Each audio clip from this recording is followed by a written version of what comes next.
Olá, bem-vindo a mais um programa Transparente. Eu recebo agora o vereador Boni. Tudo bem, Boni? Sérgio, tudo bem? E é um grande prazer falar com você, uma pessoa que sempre tenho grande admiração. A gente costuma conversar nos bastidores, que eu gosto muito. É um prazer estar aqui com você. A admiração é minha, não só como tudo que você já fez como atleta, mas como pessoa, né? A gente sempre troca umas ideias aí. Às vezes as pessoas não sabem que a gente tem oportunidades que outros não têm. E é muito gostoso trocar ideias, né? É bom. Eu adoro, ainda mais aprender com você. Ah, que isso. Aprender melhor ainda. Que isso. Mas vamos lá, você veio para o Legislativo, veio de outra área, frustrado ou aprovou tudo? Como é que tá? Tem os dois lados, né? Vamos falar por partes. Eu acho assim, aquele que foi meu grande objetivo do início, quando eu vim aqui logo lá no começo do mandato, muito já se encaminhou e alguns estão finalizando. Em termos de esporte, no caso. Muitas outras coisas, paralelamente, a gente conseguiu e foi coisas que foram no decorrer desse mandato. Eu achei interessante, foi aprendizado, como eu falei, eu adoro aprender. E dentro do esporte foi legal. Fizemos o maior órgão de fiscalização dentro de uma secretaria por projeto de indicação, que é um conselho deliberativo do esporte. Antes era um conselho o quê? Consultivo? Ou nem tinha? Não tinha. Era um conselho que era assim do Bolsa Atleta, então era uma coisa bem superficial, muito direcionado. Hoje nós temos um conselho deliberativo, com voz de decisão. Nós fizemos um outro projeto que foi importantíssimo, que foi aprovado agora, junto com o pessoal da educação, que foi a legalização das turmas de treinamento da escola. Isso daí é um viés para que a gente possa voltar como foi na minha época, aprender, por exemplo, o esporte dentro da escola. Você já começa o seu direcionamento esportivo de formação desportiva, não unidirecional essa modalidade, mas de uma forma geral e ampla, certo, dentro da escola. Isso já foi legalizado, que também foi outro projeto de indicação. E nós temos dois projetos que estão já em fase assim de finalização no laboratório ali junto com o executivo, porque são projetos de indicação, que é a formação de um fundo municipal do esporte. E como a gente sabe que nós estamos falando da secretaria que tem a menor, às vezes, orçamento... Eu já ia te perguntar isso, os projetos são bons, eles são bons, mas e aí? Então, tem um outro projeto que está junto com o prefeito, muito interessante, que é a venda de espaço publicitário em espaços esportivos da prefeitura. Como foi começo da década de 80, que tinha, por exemplo, a Cava do Bosque, a piscina, a pista de atletismo, vendido por uma empresa naquela época, que era o Refrescos Ipiranga, vamos até falar o nome, que ajudou muito o esporte, e naquela época sozinho quase que mantinha-se o esporte. Então, com essa lei, a gente pode abrir espaço de vender um marketing de espaços esportivos, dentro da Cava, nos espaços das escolas, e você consegue, com isso, uma verba que vai diretamente ao fundo. E a gente, com a criação do fundo, o importante é o seguinte, tem alguns dinheiro, como o Bolsa Atleta, iriam todos para o fundo. Por quê? Porque apesar de ser uma verba baixíssima, sempre a menor, ou quando não é menor, é a segunda menor verba, orçamento para secretarias, a verba vai para a fazenda. Chegando na fazenda, às vezes a sua verba, que já é pequena, ela se torna virtual. Como já aconteceu em anos anteriores, em mandatos anteriores, técnico que tinha uma verba muito baixa para tocar a modalidade o ano inteiro, usava 10%, 15% dessa verba, quando ia lá fazer um empenho para uma viagem, a fazenda falava, não temos dinheiro para te dar. E o cara tinha usado 20% do pouco que ele já tinha. Então hoje, se esse dinheiro não fica na fazenda e fica no Fundo Municipal de Esportes, nós já temos uma outra forma de gerenciamento, junto com o secretário, é óbvio, mas junto com o presidente do Conselho Municipal Deliberativo. Então a gente começa a criar uma certa forma de gestão esportiva que ela começa a andar quase que por si só. Continua sendo o secretário um cargo político, tudo bem, mas as engrenagens mestras passam a ter um direcionamento social, vamos dizer assim, e esportivo. Ou seja, não importa o governo que tiver, tem uma direção. É uma política de Estado, vamos dizer, não é nem política de governo. Isso que é o importante. O importante é nós desvincularmos disso. Eu já vi várias cidades com grandes executivos e administrações fazerem excelente serviço, de repente jogar tudo abaixo e tudo se perde. Certo. Dessa forma a gente consegue manter essas engrenagens girando. Talvez você não chegue a ser um exponencial altíssimo do esporte, mas você se mantém sempre naquela linha média, como o Ribeirão Preto no mínimo merece. E o esporte transforma vidas, né, Boni? Olha, eu vou além de transformar vidas, se você pensa hoje pelo aspecto político, ela muda um país. Muda. Vê Cuba. Cuba é conhecido não só pelo embargo que ocorreu, mas Cuba tem mais medalha de ouro do que o Brasil em todas as medalhas que tem em Olimpíadas. Pô, e Cuba é uma ilha. Por quê? Porque eles vendiam o esporte para o mundo inteiro. A forma deles trabalharem, o maior marketing que Cuba teve, além do embargo, político, tudo, era o esporte. Pô, os maiores recordistas que saiu diante lá, Juan Torena, o Sotomayor, que acho que ainda até hoje permanece o salto em altura, é recorde do cubano. Então, tantos atletas, boxers que saíram de lá, que não puderam ser profissionais, que não podiam ser profissionais nos Estados Unidos. Pô, então, pessoas... E isso muda um país. Entendeu? Pô, você vê mesmo aqueles países quando ocorreram lá, a Sérvia, Montenegro, uns países desse tamanho são exponenciais em tantas modalidades. Como é que pode? Vamos falar de Brasil, né? Que os brasileiros têm a síndrome do vira-lata. Quando o esporte vai lá e pega a sua medalha, o seu troféu, todo mundo se sente vitorioso, a autoestima vai lá em cima. Não, né? E outra, eu vi há uns tempos atrás, agora nós estamos mudando um pouco essa concepção. O brasileiro não era preparado para ser campeão. Você vê que um americano subia no pódio, tal, ele levantava o braço, tal, porque ele sabia, tipo assim, trabalho cumprido. O brasileiro subia no pódio para receber uma medalha olímpica, há anos atrás, em Olimpíadas atrás, o cara chorava, porque era uma coisa assim, era diferente de um programa de treinamento de um ciclo olímpico americano, de um ciclo olímpico russo, de um ciclo olímpico japonês. O nosso era assim, sacrifício olímpico. Você vê aqueles... Eu lembro em Londres, quando a gente conversou com aqueles dois irmãos que foram medalhistas de ouro. Ouro não, um foi prata, injustamente, que ele merecia o ouro, e o outro foi bronze. Esses dois irmãos falando com a gente lá no refeitório, na Vila Olímpica, eles treinavam em bananeira. Então não dá, imagina, um cara ganhar uma medalha olímpica treinando em bananeira.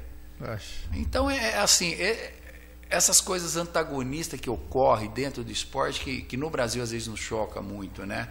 Mas eu acho que é um processo, assim, igual você falou, dentro do nosso aspecto aqui de carreira, pensar o que pela política. Ainda ontem eu estava com um amigo que veio aqui no gabinete, né? E ele estava aqui no circuito do vôlei banco de Brasília. Ele falou: Boni, me explica uma coisa, cara. O que deu na sua cabeça largar o esporte para vir nisso aqui? Você é louco. Ele falou isso para mim. Aí eu pensei, eu falei assim, olha, eu tomei essa decisão porque eu acredito numa coisa um pouco maior e que eu preciso fazer alguma coisa diferente, pelo menos por Ribeirão Preto. Eu vi o esporte de Ribeirão Preto agonizando, saí daqui por oportunidades que na época me foram criadas, mas eu corri muito atrás. Então eu adoro, por exemplo, fazendo só uma parte, dar palestra em escolas. Amanhã mesmo estou indo dar uma palestra em São Joaquim e falar do que é a minha carreira para motivar crianças. Eu adoro estar aqui no Câmara na Escola e falar de como... Já percebi. Como é a minha trajetória. Eu sinto que você pode contagiar um claro. Aluno, que não é você achar assim, o Boni nasceu porque já foi para a Itália, porque foi para a seleção. Não. Já nasceu com tudo pronto. Eu nasci com quichute, eu não podia treinar de quichute na recreativa. Então as pessoas precisam saber que as dificuldades vêm. A diferença é como você se armar para aquela dificuldade que você vai ter. Você aprender com aquilo, não é achar que aquilo é um obstáculo, enterrar a cabeça ali no chão e achar que aquilo é o fim da sua carreira. Não. Você tem que aproveitar aquilo.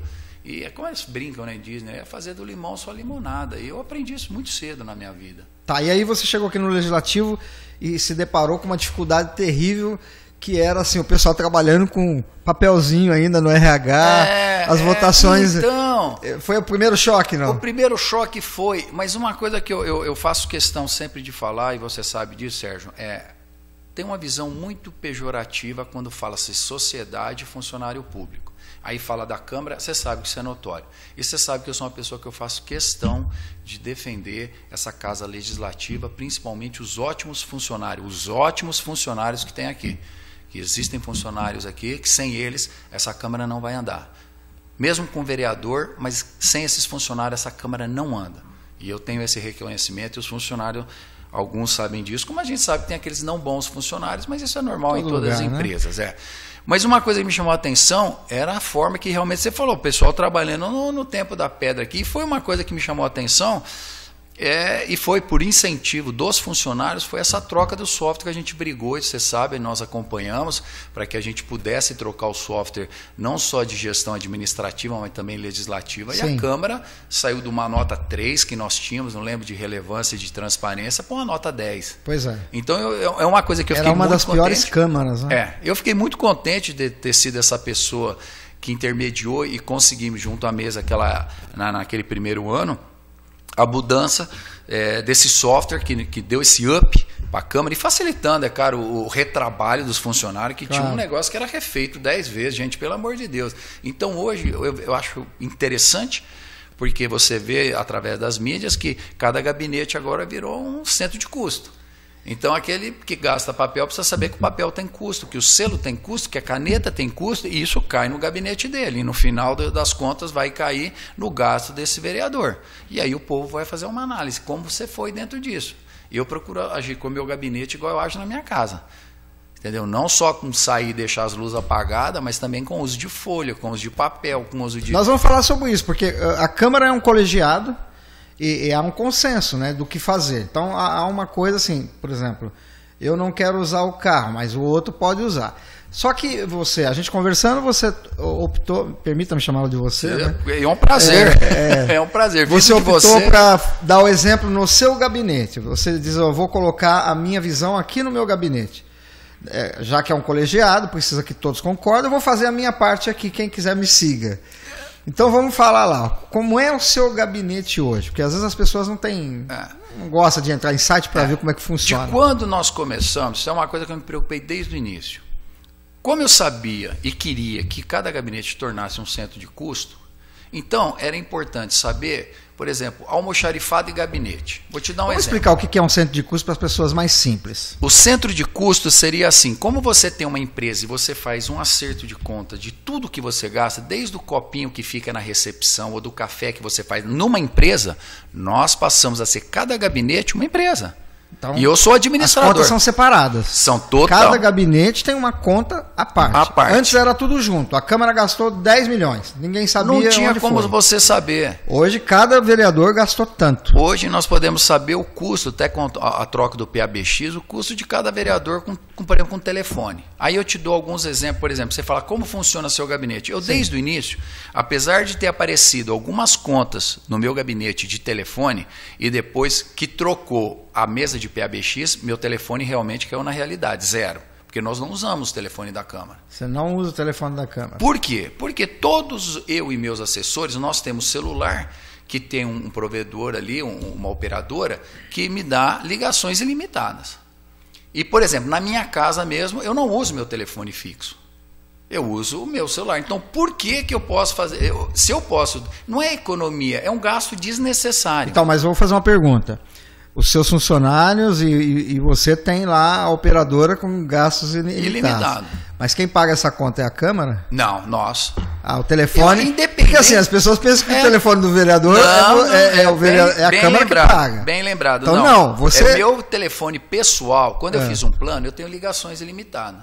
Se eu tenho ligações ilimitadas de um plano que eu já estou pagando, por que eu vou ter gasto dentro da Câmara? Aí você chegou nos seus funcionários e disse, quem tem aqui ligação ilimitada? Todos tinham. Todos têm. Então não vamos usar o telefone. A partir de hoje, o telefone da Câmara, ele serve para nós, para o meu gabinete, para receber ligações de munícipe e tudo. Apesar que ele liga, eu ligo para ele do meu celular, ele passa a ter meu contato. E felizmente, olha só, Sérgio, você fala, Boni, mas agora todo mundo tem seu celular? Tem. Felizmente, eu não lembro de alguém que usou meu número para fazer alguma coisa. 2 pessoas que fizeram uma crítica, eu liguei para as pessoas em seguida, falei, eu quero conversar com vocês e explicar sobre essa crítica que vocês estão fazendo, que está incoerente e insensata. Essas 2 pessoas viraram ótimos amigos meus praticamente. Falou, olha, obrigado pela sua atenção. Isso é uma obrigação que eu tenho que fazer.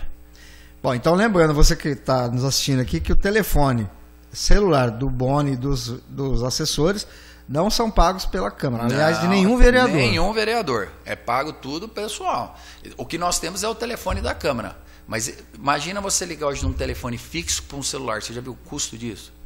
Eu penso nisso. Tá, então você optou por isso. Por isso. Essa foi uma opção. Toparam, segunda coisa. Segunda coisa. No ano, o dia que eu já assumi, eu abri mão do carro, da gasolina e de selo. Porque eram coisas que eu já... Selo, eu não lembro quando usei a última vez. Entendeu? E gasolina, eu ia ter que usar a minha. Apesar que agora eu gasto muito mais. O carro, eu posso usar o meu, não tem problema. Eu só acho que deveria ter uma forma, sim, da gasolina que tem a cota dos vereadores, de eu poder usar, porque eu gasto muita gasolina. Porque o pessoal fala, ele faz isso porque não trabalha. Então fica um dia no meu gabinete que você vai ver se eu trabalho ou não. Foi bom você tocar nesse assunto, porque às vezes as pessoas falam assim, mas o Boni, o estilo dele trabalhar é diferente, ele não gasta gasolina. Não é isso, então. Eu gasto e gasto, e meus assessores também gastam muito. Muita gasolina. Igual, por exemplo, o selo. O selo nós não gastamos mesmo. Por quê? Porque nós usamos o WhatsApp, nós usamos o e-mail. Eu não uso selo, eu não lembro quando usei selo a última vez. Aí você entra no meu gabinete, por exemplo. Essas folhas que aparecem, que tem o verso em branco, que o pessoal manda comunicado, manda tal, eu não, se você perceber, eu não uso folha impressa na sessão. Eu levo um laptop que eu tenho, porque eu pego a pauta eletrônica e uso eletrônica. Eu não imprimo aquilo. E quando chega no meu gabinete folhas que o verso é em branco, o que a gente faz? A gente divide em 4 e faz bloco de reuso. Eu não pego os blocos. Eu tenho talvez um lá quando precise, assim, de forma que eu não vou mandar um bloco de rascunho, mas a gente só usa bloco de folhas reaproveitadas.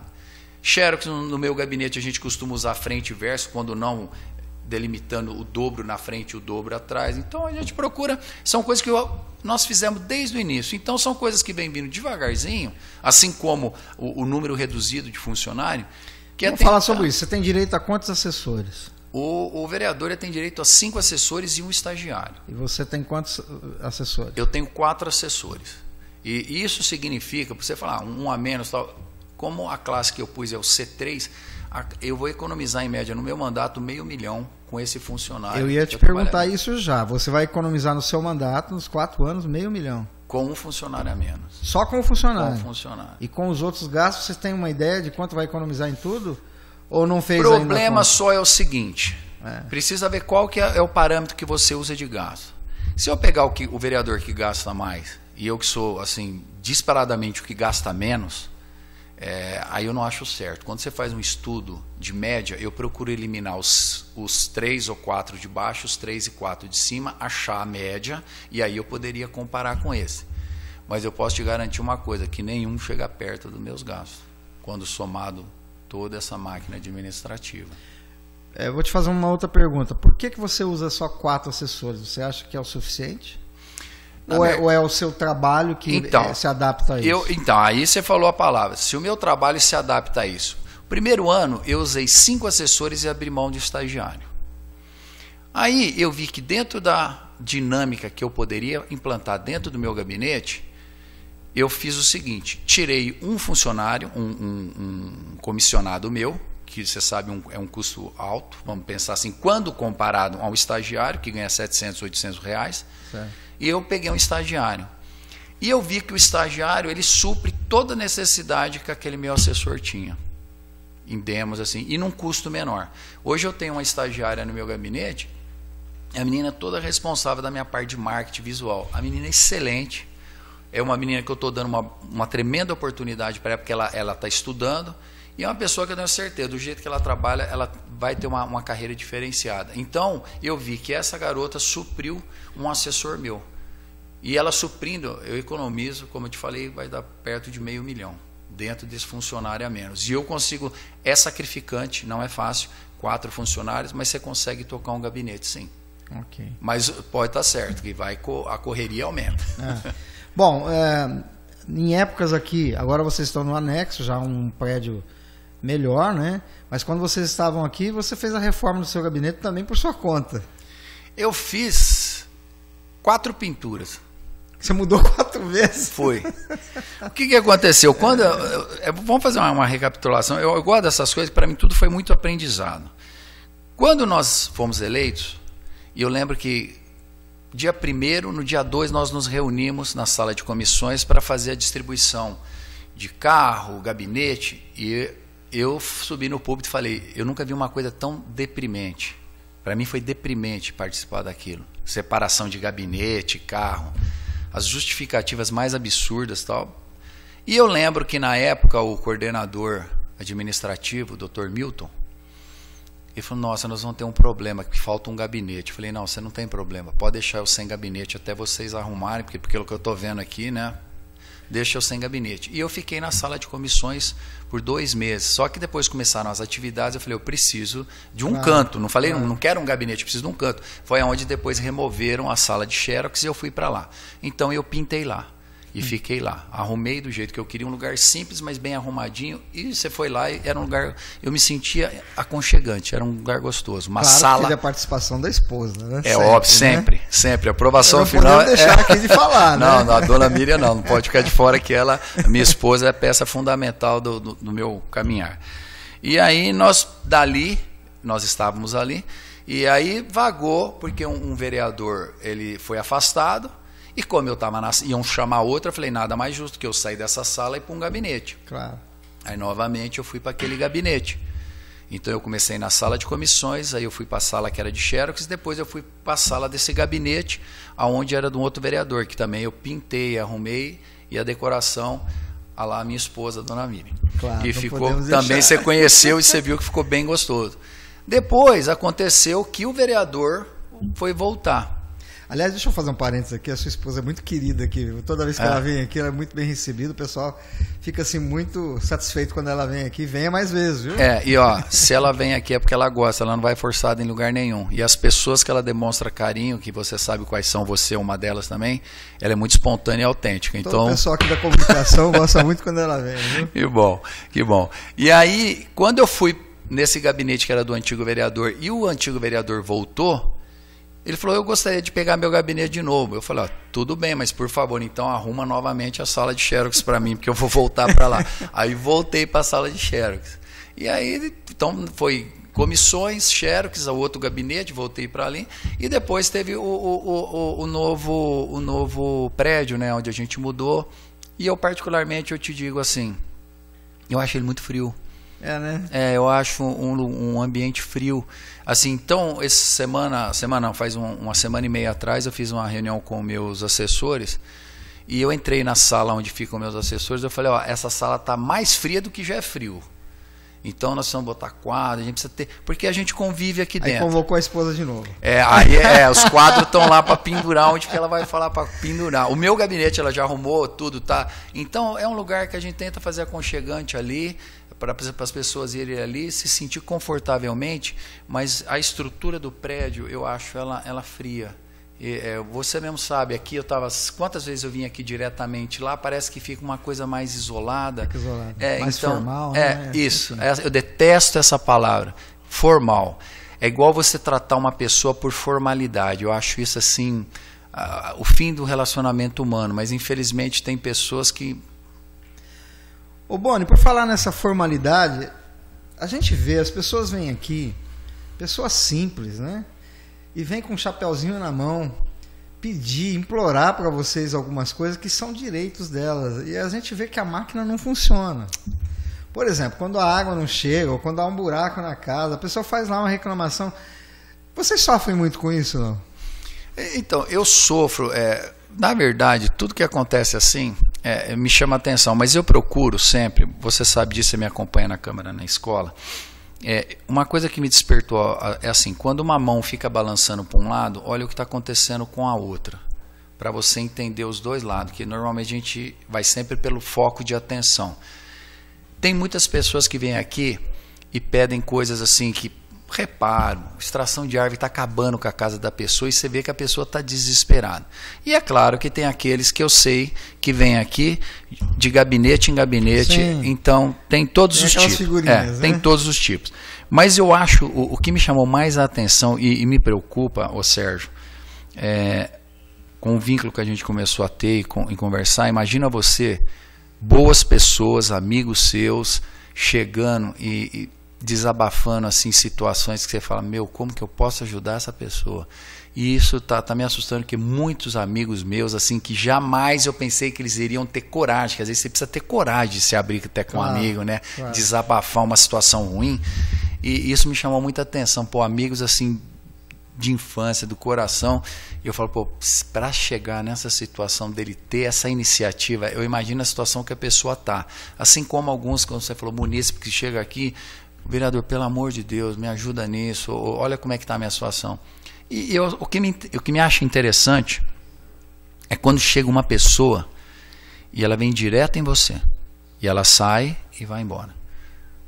Isso tem um aspecto. Aí tem aquele outro que chega, entra em você, entra no outro, entra no outro. Já é outra história. Eles não entendem isso. ou entendem, né, e talvez queiram não entender. Isso é uma coisa ruim. Isso é pejorativo. Mas quando chega uma pessoa que eu conheço bem, vem direto em você e fala, pô, Boni, você é o cara que vai ter que fazer isso, sei o que tal. Não que você não dê atenção para os outros, você vai dar atenção para todos. Mas você sente qual é a necessidade da pessoa, o grau de dificuldade que aquilo está sendo, para a pessoa chegar naquele ponto, que às vezes é humilhante a pessoa chegar a você e fazer um desabafo do que ela está precisando, está assim desesperadamente. E é uma coisa que muitas vezes é o que você falou, é direito da pessoa. Ô Boni, o Transparência acabou virando um bate-papo gostoso para mim, pelo menos, e a gente está terminando, mas temos 5 minutos ainda. O que você acha que precisa mudar em Ribeirão? Se você pudesse, você falaria assim, eu vou mudar isso. Ou mesmo não podendo, você está tentando fazer alguma coisa para mudar? O conceito do povo. Eu fico feliz de quando eu pego as crianças para conversar aqui e eles não votaram.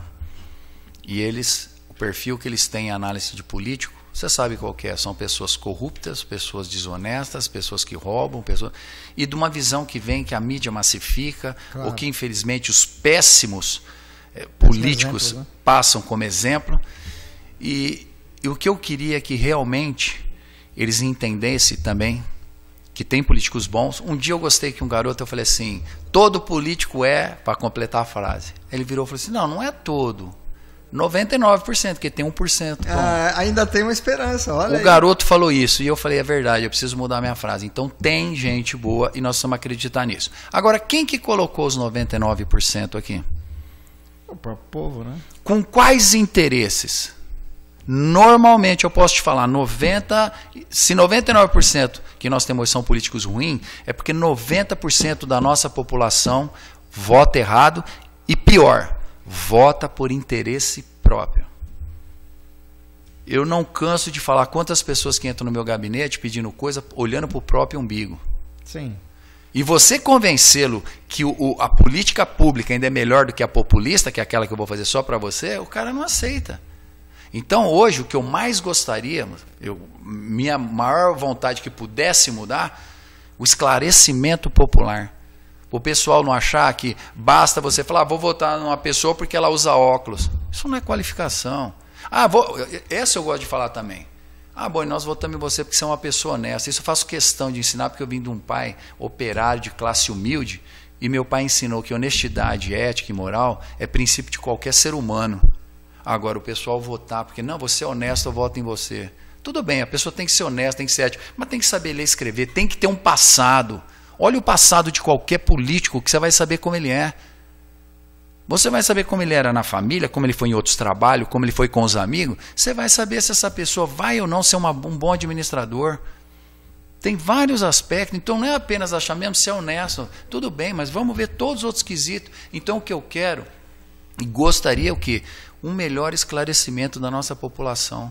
Que eles fizessem 10 critérios positivos que eles têm que ter no próximo candidato deles e 10 coisas ruins que esse daí não pode apresentar. Porque eu sempre falo, se você falar porque vou votar no cara porque ele usa óculos e o cara não usa óculos, um único quesito, se você votar, você errou naquele, você errou 100%. Se você tiver 10 e errar em 2, sobrou 80% de acerto ainda. E ninguém é perfeito. 2 é aceitável, vamos dizer graças assim. a Deus, é isso que eu falo. Eu erro, você, todos nós erramos. Por quê? Porque nós somos seres humanos. Graças a Deus também nós erramos. Eu não conheço ninguém que não errou. Coitado, o único que não errou foi para a cruz. Então, vamos errar. E o Legislativo? O que o Legislativo precisa ainda? Já mudou muito, já recebemos nota 10, né, em alguns quesitos aí. Muita coisa mudou. A gente viu que muita coisa tem sido muito discutido, inclusive coisas que vêm da prefeitura, ou mesmo projetos. Há uma discussão maior e as pessoas não entendem que quanto mais discussão, melhor, porque está todo mundo pensando o que é bom, o que é ruim, né? O que precisa mudar o Legislativo, na sua visão? É uma coisa que a minha mulher sempre fala para mim, e eu queria que o Legislativo fizesse igualzinho. O que você não quer para você, não faça para os outros. Tá? E o que você cobra do outro, você tem que fazer. Tudo que nós cobramos do Executivo, vamos analisar se é feito aqui dentro. Só queria isso. Todas as críticas que são... E não estou defendendo o Executivo, não. Porque logo ele vai tomar mais um mandado de segurança. Como fizemos com o Uber. Não é isso. Eu acho o seguinte, não pode ter um político inconsequente de falar para a população, eu sou totalmente da oposição, ou eu sou totalmente situação, porque o prefeito vai mandar coisa boa e vai mandar coisa ruim. Claro. Então não tem como eu falar, não, sou oposição, voto tudo contra. E as coisas boas? Não, eu sou situação, vou votar tudo sim. E as coisas ruins que ele já mandou para cá? Pois então, isso é bom senso. Agora, o que eu queria que mudasse no Legislativo é que quando nós jogarmos uma pedra, vê como é que é a nossa vidraça. Várias vezes eu vejo aqui dentro do Legislativo nós fazendo os críticos. Então eu falo para o prefeito que ele tem que economizar sim. E pontua onde ele tem que economizar. Principalmente na área do esporte. Como eu já falei. Por quê? Eu economizo. Ele quer ver economia? Eu economizo. Ah, tem que cortar gente? Tá, eu cortei gente. Então, primeiro, eu sinto na minha pele, mas agora eu quero cobrar você. E eu vejo que muitas vezes o Legislativo aqui faz alguns comentários que eu acho, vamos dizer então, desnecessários. Porque antes eu arrumo minha casa para falar da casa do vizinho. Pelo menos eu penso assim. Eu tentei arrumar meu gabinete, porque quando alguém falar, eu falo, não, pera um pouquinho, meu gabinete não é assim. A Câmara é, mas meu gabinete não é assim. Ah, não sei o quê, mas meu funcionário não é assim. Então, para eu criticar, eu tenho que fazer. Então, isso para mim é o principal ponto que tem que se mudar aqui dentro do Legislativo. E alguns pontos eu acho que tem que mudar de regimento interno. Uma coisa besta que eu vou te falar, que eu falei aqui, e eu fui ironizado no plenário. Eu vou fazer questão de falar. Foi quando eu criei regras para dividir gabinete. Porque eu passei por essa mudança, ninguém passou. E acho que poucos esqueceram que foi naquele dia 2 de janeiro de 2017, quando foi para mim, pelo menos, foi deprimente o que eu vi ali. Eu fiz uma coisa, até falei, pô, um negócio tão banal, né? Fazer regra para distribuição de gabinete, né? Ironizaram. Só que foi tão engraçado que quando nós fomos sair desse prédio para o outro, eu presenciei uma briga horrível. Um negócio de gabinete. Isso não ocorre se tivéssemos regra. Ah, por que regra, Boni? Porque eu aprendi minha vida inteira regras, hierarquia, lideranças. Porque eu jogo vôlei aqui no Brasil e se eu for jogar no Afeganistão, Dubai, onde for jogar no Japão, eu não preciso falar o japonês, não preciso falar mandarim, não preciso falar nada. A regra é a mesma. Então nós precisamos criar regra aqui. Tem um monte de coisa aqui que não tem regra. E por que não cria-se regra? Na época me falaram assim, isso daí não dá para fazer regra porque é acordo. Aí eu falei, eu não faço acordo. Eu prefiro regra. Então, na sua posição, tem que apurar um pouco mais para chegar na excelência. Deus queira que a gente consiga a apuração. A excelência, hoje eu vejo que é um pouco utopia, mas eu não desisto não, eu sou persistente. Isso é bom, por isso que você foi campeão, né? Porque não desiste, né? Boni, muito obrigado pela sua participação. Acabou a gente não falando muito do seu trabalho como vereador mais amplamente, foi um bate-papo, mas acho que já deu para conhecer um pouquinho mais o Boni, mais na intimidade, no gabinete dele, deu para ver, né? Não, é só entrar no meu site, vereador Boni e tal, e aí eles vão poder ter conhecimento dos meus projetos. Eu fico contente quando esse bate-papo, para mim, ele é até mais produtivo do que eu vim aqui falar dos meus projetos de lei, que eu acho que o que falta é o público conhecer realmente os vereadores. Eu acho que isso é importante, sim. Bom, dá o seu recado aí para o telespectador. Lembre-se que eu acabei de falar, tem uma eleição pela frente, da próxima vez são 10 quesitos, prós e contras. Aí talvez você consiga acertar o seu candidato. Boni, muito obrigado. Manda o nosso abraço para a esposa. Será mandado, sim. Da próxima vez ela vem aqui trazer um bolinho para a gente tomar com café. Bom. Então, um abraço, Sérgio. Você que está com a gente, continue. A gente continua aqui. Tchau.